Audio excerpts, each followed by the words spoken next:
Hey class, so as promised, here is one of your first video lectures to talk about the functioning of groups. Small groups is what I'm going to focus on for this lecture, and this goes with your chapter 9 outline.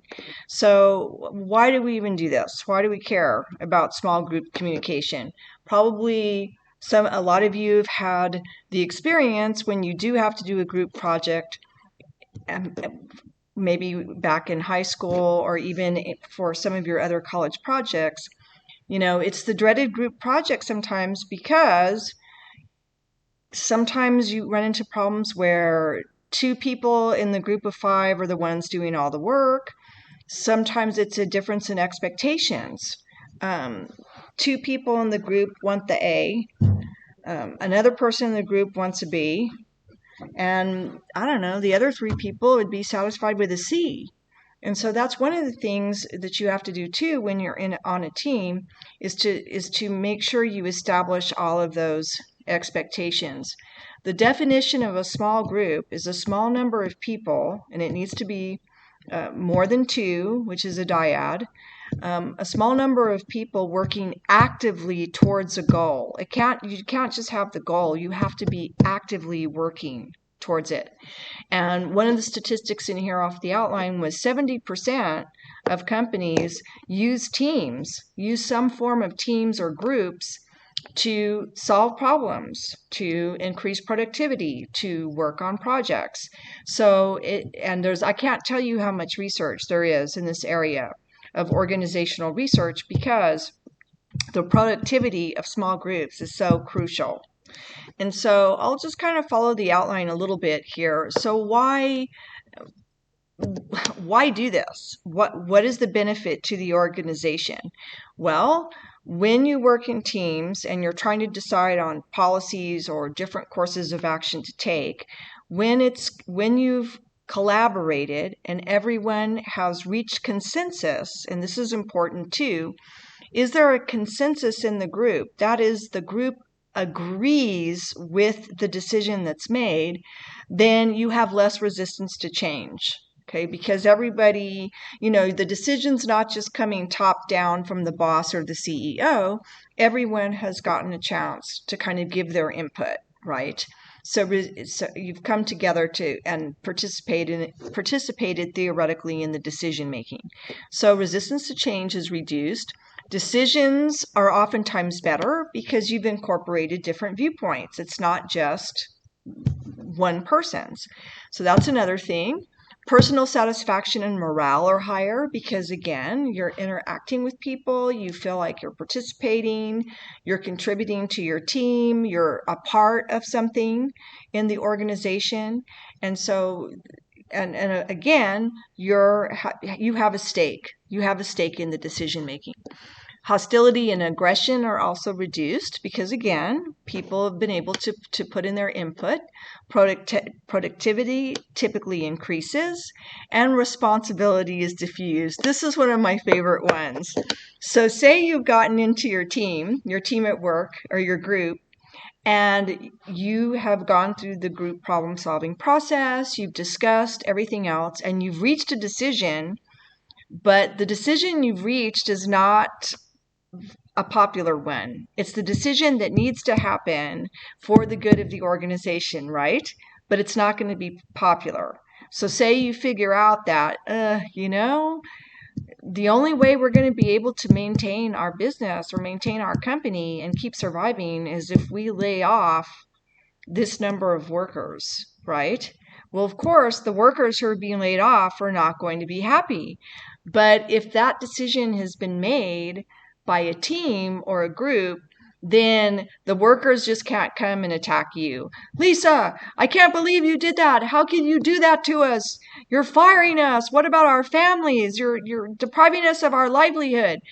And so instead of you having to be the only one that takes the heat for that unpopular decision, it's diffused. You say, well, I know we really didn't want to do this, but we all discussed it as a team and it wasn't just my decision. See? So the responsibility is also diffused, which can can come in handy if it's an unpopular decision. And sometimes that happens. You're between a rock and a hard place. So those are some of the purposes or some of the advantages of why organizations do rely so heavily on teams. What's the definition of a small group? So here's another thing. It's a small number of people.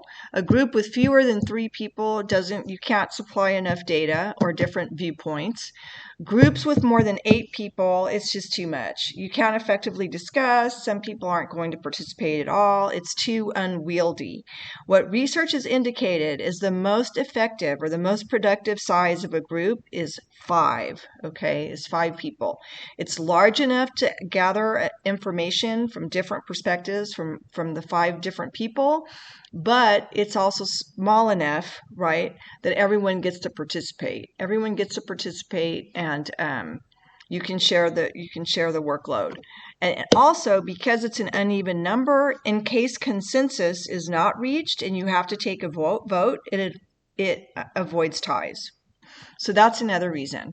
And I know that some of you, for this final group project, and I think it's a great idea, you're going to do Zoom meetings, etc., to of course finish up the project. And then we're meeting in class, and that's very good, because it's ideal to, even if you are participating on virtual problem solving teams, you really want an opportunity to meet face to face. It really helps.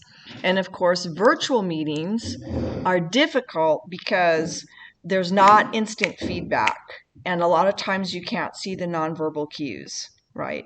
As I discussed, I think, in that example I gave you, where we had that one candidate who was interviewing from Austin, but via Zoom, and he couldn't see all of us. It was terrible.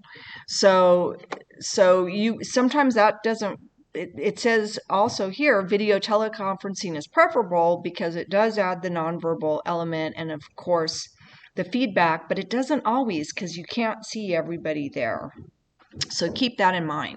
Virtual teams are most successful if they meet in person at least once periodically during the project. So I think it's fun that you're getting to meet face-to-face in class, and then you'll be able to maybe have some Zoom meetings too. So that's all part of the small group. Note the size of the group is less important than the way it interacts. And a lot of this is chemistry and training, right? Have you been in groups where you just click? It's just cool, man. Everybody's cool. They're on top of it. No one person is just sitting back letting everyone do all the work. Everyone's on top of it. They've got good ideas. There's sort of a synchronicity happening among the team members, and that's really cool. That's what you want, or for lack of a better term, chemistry, right? There's this really cool communication going on. So that's fun. I mean, there are ways to create that, which we'll get into as we talk about the group task and maintenance roles. But let's continue, because this particular video lecture is going to focus on that problem solving process for small groups, which is what you need to answer the questions, the individual group work questions for this final project. Also, in class, when you get in your groups, you want to make sure that you're using an aspect of that problem solving process so you can write about it, assess it, and observe it. So that's just some of the things to talk about. There are 3 different categories of groups that businesses use typically. There's learning groups, where you're trying to seek and gather information. There's self-maintenance groups, where you're trying to maintain the productivity on products, making sure attitudes, morale, all of that is going well. And then there's problem-solving groups, where you are getting together to actively solve problems. And really, that's what your assignment is. You've been given a series of tasks, but you're solving problems. You're discussing, well, okay, what sort of product are we going to have? What kind of organization are we going to come up with? And it's problem solving because people are going to have different ideas, and you're going to have to make a decision on which way to go. And you want to try, through argumentation and input, right, to solve the problem of completing this group presentation and hopefully reach consensus where everyone more or less feels pretty good. right, about the project. Hopefully you feel great, but at least everyone feels pretty good. So you're essentially a problem-solving group. Then the next thing you need to know, so what are the characteristics of effective problem-solving teams? And one of the ones I want to emphasize is you don't want to engage in groupthink. Okay, groupthink is an uncritical way of thinking where people are what's the purpose of the group? You're trying to access different ideas. There's that old saying, 3 heads are better than 1. So you're trying to get a hold of these pieces of information and these perspectives that different members of the group have so that your solution is going to be better, right? Or your idea is going to be better. But the problem is what organizational research on groups indicates. Are you ready? A lot of times that's not what happens. Groups, people in the group kind of sit back, they see which ideas are put forward by the initiators, then they follow suit. They don't offer the piece of information that's different and unique. They offer the pieces that they think are going to fit with what everyone else is saying.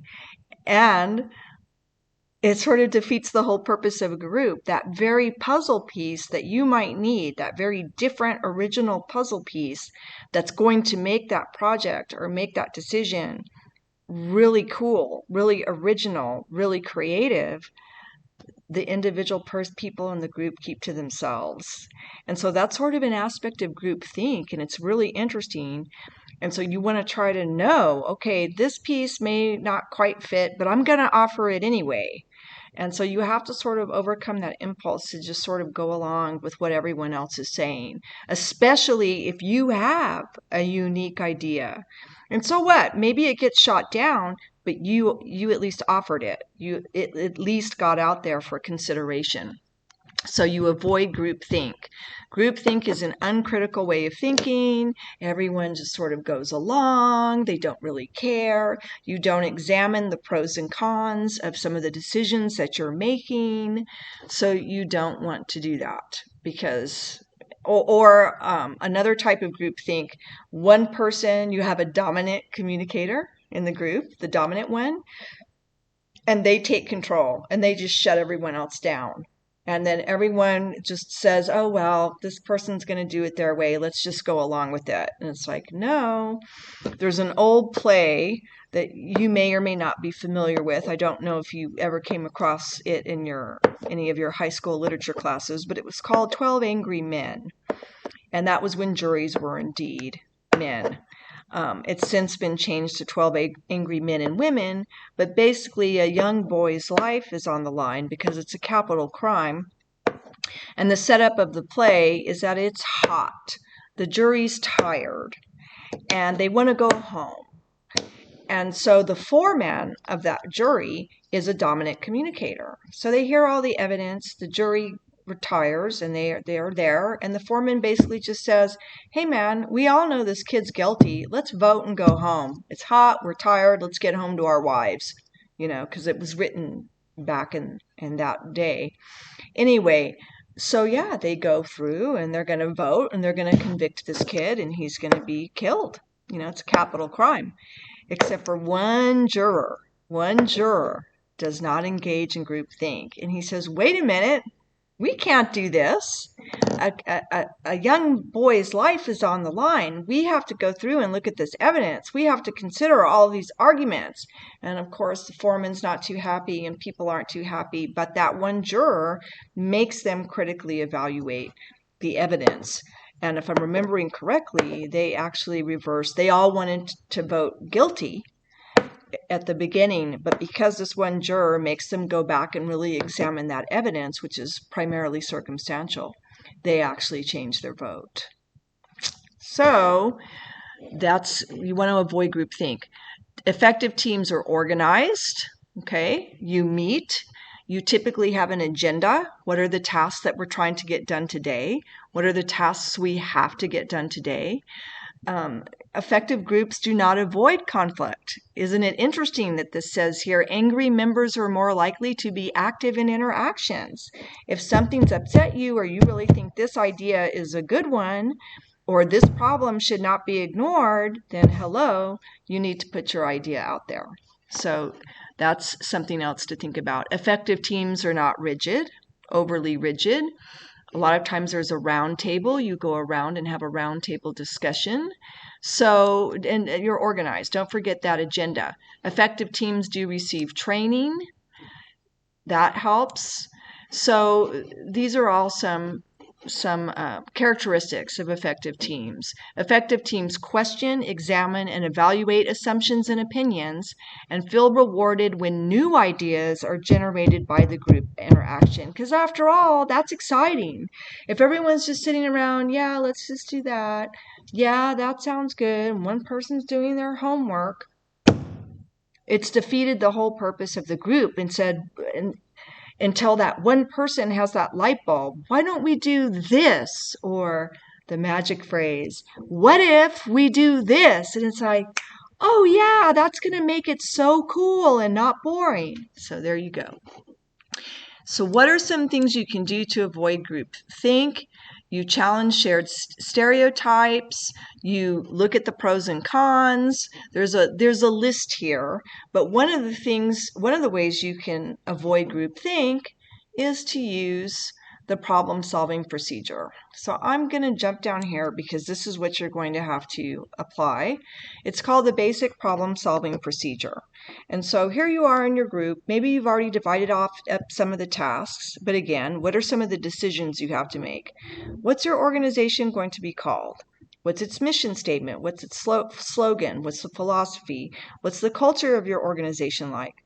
What is your new original product or service going to be? Okay, so these are some of the decisions. And what is that going to be called?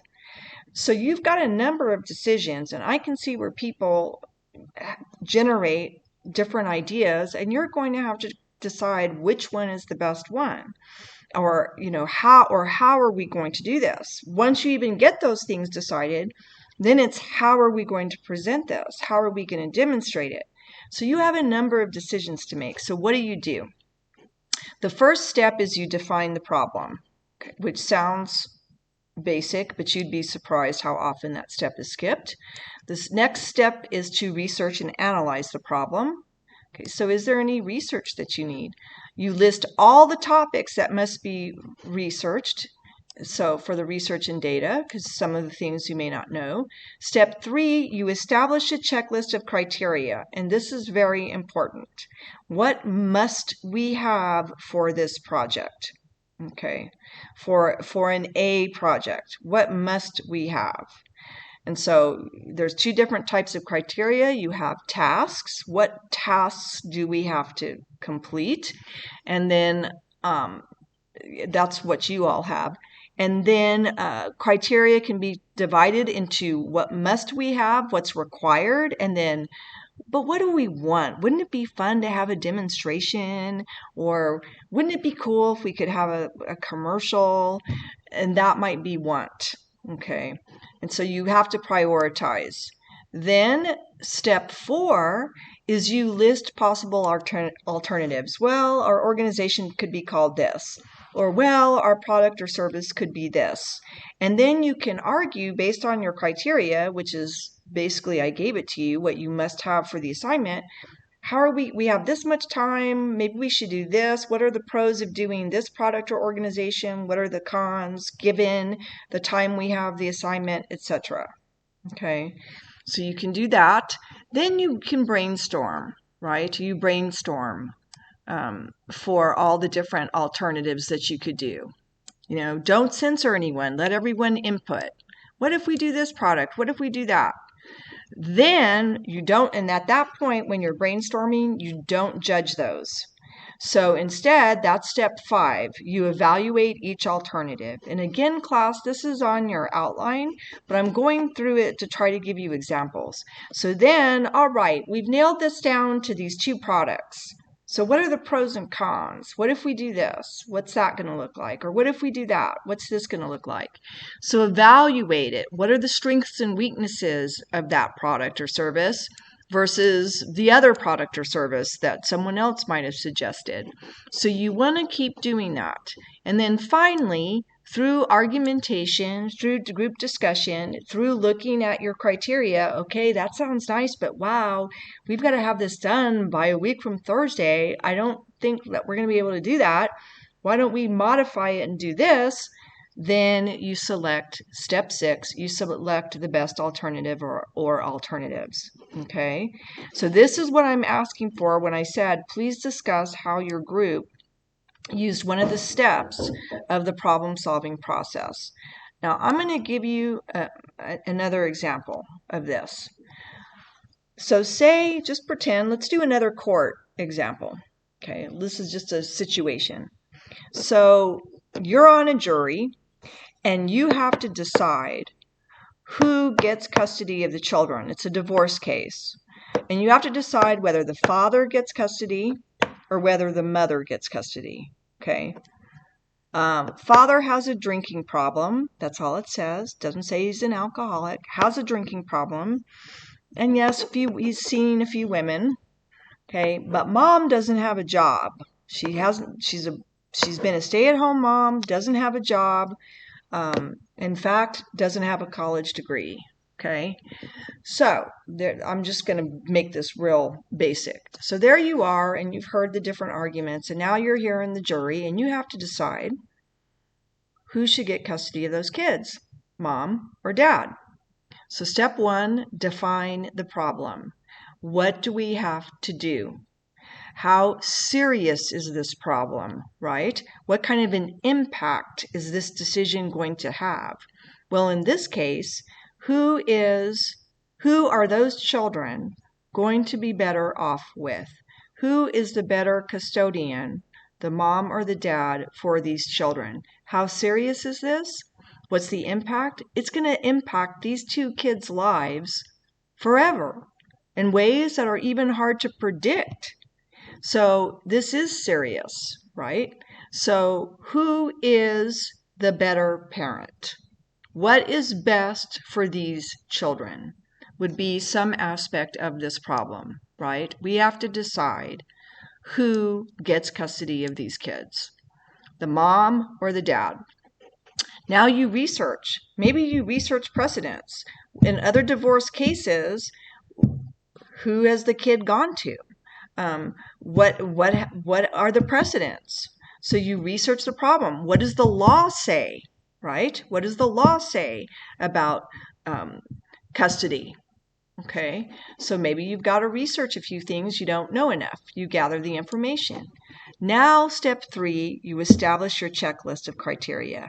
What must those children have? A safe environment. Okay, that would be number 1. A safe environment. They have to have their needs met: food, clothing, shelter, schooling. So safety, basic needs met. Actually, basic needs would come first on Maslow's hierarchy of needs. Basic needs, safety and security, and I would think love, right? Love, access to education. Here's where you would establish that checklist of criteria. You see? Then, step 4, when you're listing the possible alternatives, well, if we give the kids to dad, are they going to have all their needs met? Well, he has a good job. He's doing this and that. He can certainly, supply them with all of that. Are they going to be safe? Well, how bad is his drinking? Or, well, we give them to mom. She's taking care of them. She's going to meet their needs, but then she doesn't have a job. I don't know. But she doesn't have a drinking problem, so maybe they'd be safer with her. So see, you have to judge your alternatives that you're generating by looking at the criteria. What must those children have versus what do you want them to have? And then listing possible alternatives. Well, is mom and dad the only choice? Could we bring in the grandparents?